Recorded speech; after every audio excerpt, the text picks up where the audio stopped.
6.5 का question number है और सुनना है देखो बड़े ध्यान से। क्या कह रहा है? PQR एक त्रिभुज है। PQR एक क्या है? त्रिभुज। अब हमें ये पता नहीं है कि त्रिभुज कौन सा है। समबाहु त्रिभुज है, समद्विबाहु है, विषमबाहु है, न्यून कोण है, समकोण है या अधिक कोण है। तो किताब में देखो आगे प्रश्न को पढ़ो, देखो उसमें लिखी हुई है सारी बातें। PQR एक त्रिभुज है जिसका P एक समकोण है। तो हमें पता चल गया सर ये समकोण त्रिभुज है। तो ये लो हम लोग आकृति बना लेते हैं, प्रश्न को पढ़ करें ऐसे करके समकोण त्रिभुज ऐसे बनता है जिसका एक कोण 90 डिग्री हो गया। और उसने कहा है इसका नाम है PQR। तो मैं P को यहाँ पर लिखूंगा क्योंकि P समकोण है। उसने विशेष तरीके से जोर देकर बताया, P का नाम लिया है कि P समकोण है। अगर मैंने इसको ऐसे लिख दिया PQR तो मैंने प्रश्न के अकॉर्डिंग इस आकृति को गलत बनाया है। प्रश्न के अनुसार मैंने इस आकृति को गलत बनाया है क्योंकि प्रश्न वाले ने कहा है कि जो P बिंदु है ना विशेष तौर से 90 डिग्री के पास होनी चाहिए।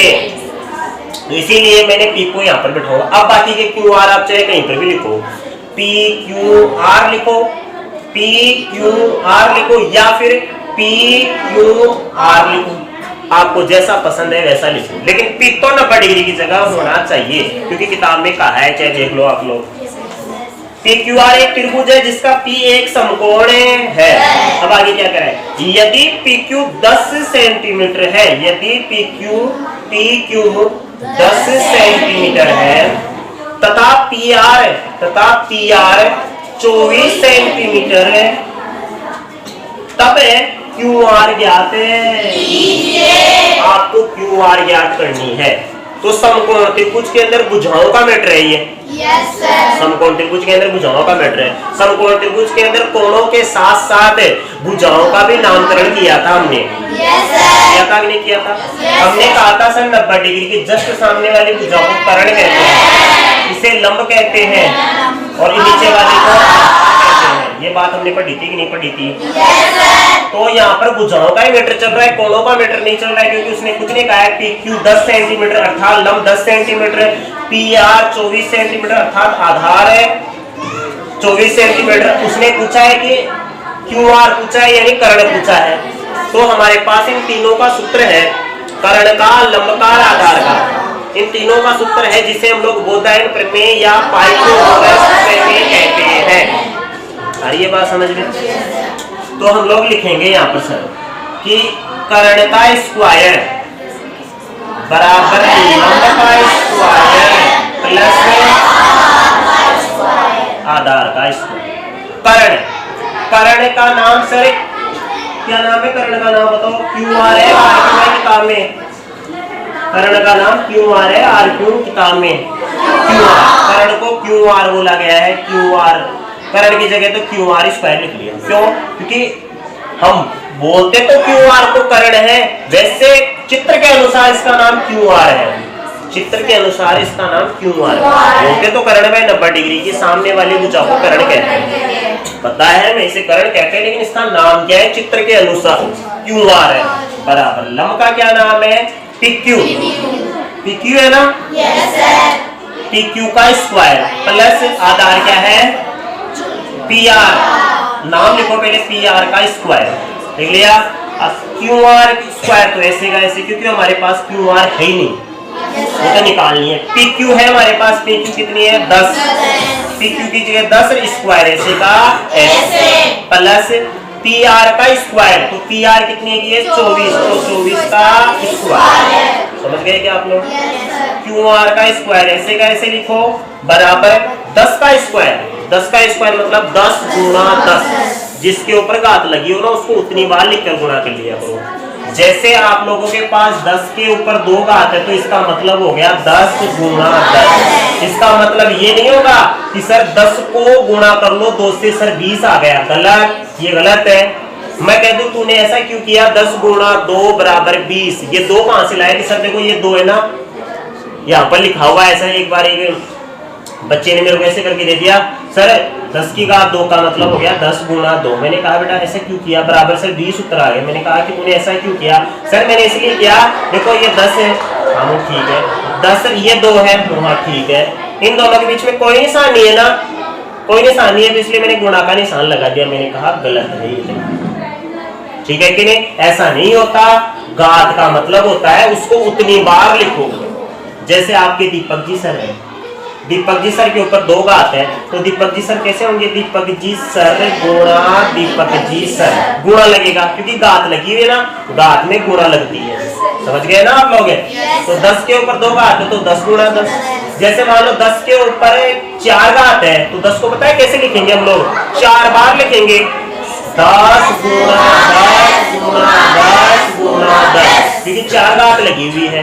और सबके बीच में गुणा डाल देंगे क्योंकि घात हमेशा गुणा को ही दर्शाती है। घात किसको दर्शाती है, गुणा को दर्शाती है। तो ध्यान रखना इस बात का विशेष रूप से, जितने घात लगे उतने बार लिखो उसको। समझ गए ना? जैसे 5 के ऊपर 3 घात है तो क्या लिखोगे, 5 गुणा 5। समझ गए? फिर इसको हम लोग सॉल्व कर ही लेंगे गुणा करके, ठीक है। तो वही बात यहाँ पर है, 10 के ऊपर 2 घात है तो 10 गुणा 10, रफली कार्य कर लेंगे। 10 को 10 से गुणा किया तो 1 को 1 से गुणा कर लो, 1 0 2 0 ऐसी तो 100 आ गया, 100, ठीक है।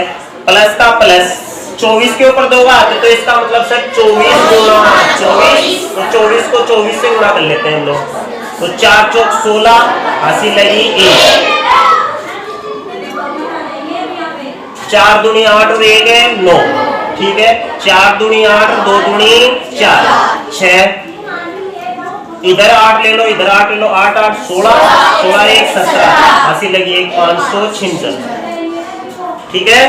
तो यहाँ पर आ गया 576, 24 का स्क्वायर किया है हमने तो 576 आ गया। अब तो समझ गए ना घात का मतलब क्या होता है, QR का स्क्वायर ऐसे का ऐसे बराबर 100 और 576। देखो कैसे जोड़ोगे, 500 ले लो इधर से और 100 इधर से ले लो, 500 100 600 676, ठीक है। लेकिन अभी तक QR नहीं आई है, QR का स्क्वायर ही आया है। तो हम लोग क्या करेंगे, अब देखो यहाँ पर पक्षांतरण करेंगे। अब स्क्वायर का पक्षांतरण कर दो, तो स्क्वायर का पक्षांतरण करोगे ना, इस तरफ भेजोगे ना, तो 676 के स्क्वायर इधर जाकर अंडर रूट में बदल जाएगा। किस में बदल जाएगा, अंडर रूट। अब सर हमें ये चीज समझ में नहीं आई, आप पक्षांतरण करते हो जब इधर से उधर भेजते हो तो कोई चीज जोड़ में होती है तो उधर जाकर माइनस में हो जाती है, कोई गुणा में हो तो उधर जाकर भाग में हो जाती है, सर कोई भाग में हो तो उधर जाकर गुणा में हो जाती है, सर कोई मतलब जैसे बाकी में तो उधर जाकर प्लस में हो जाता है। ये तो हमने तरीके सीखे हैं, लेकिन आज आप बड़ी शानदार बात बता रहे हो कि स्क्वायर जो है वो इधर जाकर सर अंडर रूट में बदल जाता है, अंडर रूट में बदल जाता है, अंडर है रूट में बदल जाता है। ये क्या होता है सर, स्क्वायर और अंडर रूट क्या होता है? स्क्वायर और अंडर रूट तो अंग्रेजी शब्द है, अंग्रेजी शब्द है। हिंदी में इनको पता है क्या बोलते हैं, देखो स्क्वायर को तो बोलते हैं हम लोग घात 2, ठीक है। और अंडर रूट को बोलते हैं, या ऐसे कह सकते हैं हम लोग घात 2 बोल दो, या ऐसे बोल दो वर्ग बोल दो, वर्ग। हिंदी में क्या बोलेंगे, वर्ग। और इसको बोलेंगे वर्गमूल। क्या बोलेंगे, वर्गमूल। अंडर रूट को तो कहते हैं वर्गमूल और स्क्वायर को कहते हैं वर्ग, ठीक है। इनके चिन्ह की बात करें हम लोग, तो चिन्ह की बात करें तो इसमें तो लगता है घात 2, क्या लगता है, घात 2, और इसका चिन्ह होता है ऐसे करके, ऐसे। समझ गए क्या? ये एक दूसरे के विपरीत है, एक दूसरे के विपरीत। जैसे प्लस का माइनस और माइनस का प्लस, गुणा का भाग और भाग का गुणा, वैसे ही स्क्वायर का विपरीत अंडर रूट और अंडर रूट का विपरीत स्क्वायर।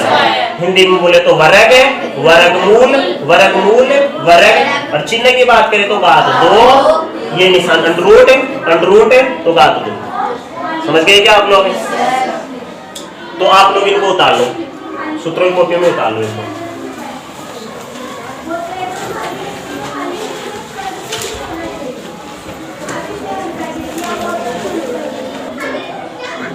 तो चले आगे। अब आप लोगों को वर्ग और वर्गमूल लिखाए हुए हैं मेरे, ठीक है, और 30 तक तैयार कर लेना आप लोग, ठीक है। 15 तक तो मैंने लिखा दिया आप लोगों को, और 30 तक आप लोग खुद तैयार कर लोगे ना। तो क्यू आर बराबर है, ये चिन्ह भी बताया था हिंदी में आप लोगों को, किसका है? वर्ग। इसका अर्थ हुआ कि 676 का वर्गमूल कितना होता है? 26 होगा। तो क्यू आर कितनी आ गई? 26 सेंटीमीटर। और क्यू आर ही पूछ रहा था मैं कि क्यू आर बताइए कितने की आ गई? 26 सेंटीमीटर। अगर ऐसे नहीं है ना आप लोगों को कि सर चलो ये तो हमें याद था 676 भाई 26 का होता है, सर अगर हमें याद ना हो तब कैसे करें हम लोग? तो पता है आप लोग कैसे निकालोगे वर्गमूल? कैसे निकालोगे? 676 लिख लो, सिखा रहा हूँ, देख लो। वर्गमूल निकालना सिखा रहा हूँ, वर्गमूल की सर चलो ये तो हमें याद था, फिर मानसू से ये नहीं कि सर ये 676 का तो हमें याद था, चलो 26 का होता है सर। फिर कोई मान लो ऐसी संख्या आ जाए जिसका हमें पता ही नहीं हो, है कि नहीं? तब निकालने का तरीका देखो मैं बताऊं। 676 लिख लो, किसका तरीका बता रहा हूँ? वर्गमूल निकालने का। लिखकर उसके भाज्य गुणनखंड निकाल लो। अब भाज्य गुणनखंड निकालना आता है आप लोगों ने, बिनों में काफी भाज्य गुणनखंड निकाले हैं। इकाई का 6 तो 2 का जाएगा, 2 तिया 6, 2 तिया 6 बच गए, 1 उतारू 6, 16 हो गए ना। 3 अंटे 16 आता है ना देना? आता है कि नहीं आता? 2 का दिया, फिर 2 1 कम है, कितना बचा? 1 उतारू 3, 2 6 12, कितना बच गया? 1 उतारू 8, 2 9 18। अरे कितने आया? 2 9 18। अब इसमें 3 का नहीं जाएगा, 9 1 10 16, 3 का नहीं जाएगा। 3 के बाद में भाज्य संख्या 5 आती है, 5 का भी नहीं जाएगा। 7 का भी नहीं जाएगा, भाज्य संख्या अगले 7 आती है 5 के बाद में। 7 के बाद में भाज्य संख्या कौन सी आती है? न तो 7 के बाद में न तो 8, न 9, न 10, 11 का भी नहीं जाएगा इसमें। 11 के बाद में भाज्य संख्या उससे आती है 13 का जाएगा इसमें, और 13 का भाग देंगे तो 13 ही आएगा। फिर 13 में 13 का दिया तो कितना आया? 1। तो देखो वर्गमूल सिखाऊं। अब भाज्य गुणनखंड निकाल लिया, फिर बाद में आप इन दोनों का क्या कर लो? जोड़ा बना लो। बना लिया जोड़ा, और इन दोनों का भी क्या कर लो? जोड़ा बना लो। अब सर इन दोनों का जोड़ा क्यों बनाया? क्योंकि ये सेम टू सेम अभाज्य संख्या है, और ये भी सेम टू सेम क्या है? अभाज्य संख्या। तो इन दोनों का एक जोड़ा बन गया, इन दोनों का भी एक जोड़ा बन गया। अब इन दोनों जोड़ों में से तो एक अभाज्य संख्या निकाल लो बाहर, और इन दोनों जोड़ों में से एक अभाज्य संख्या निकाल लो बाहर, और इन दोनों को गुणा कर लो। 2 गुणा 13, 13 दूनी 26, तो 26 देखो वर्गमूल निकल गया। आगे बात समझ में? तो आप लोग वर्गमूल ऐसे निकाल सकते हो। ये तो मान लो आप लोगों को याद था कि 676 26 आएगा इसका आंसर, नहीं पता होना तो आप लोग इस तरीके से निकाल सकते हो। वर्गमूल निकालने का तरीका ये है, समझ गए क्या आप लोग? तो साथ साथ में आप लोग इसको भी निकाल लेना कि सर वर्गमूल कैसे निकाला जाता है। वर्गमूल निकालने का तरीका, ठीक है। तो कौन सा तरीका है? भाज्य गुणनखंड तरीका है ये, अभाज्य गुणनखंड तरीका। 8वीं क्लास में आप और भी पढ़ोगे, भाग विधि से तरीका भी सीखोगे, लेकिन पहले आप ये तो सीख लो। आ गई बात समझ में? उतार लो इसे।